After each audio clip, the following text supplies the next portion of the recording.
Hello everyone, I hope you are doing well. Today we will talk about how to fix or how to solve the problem of glitch on the application of Strava. You will click on settings. In this page, you will click on apps, default apps, app settings. Here in this page, you will search about Strava app and you will click.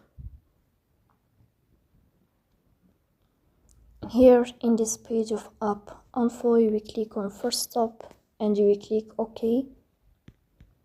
Then you will enter to the window of storage.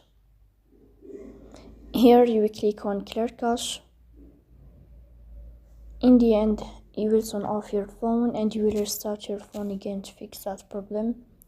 So that's all. Don't forget to support us by like and subscribe. See you next time.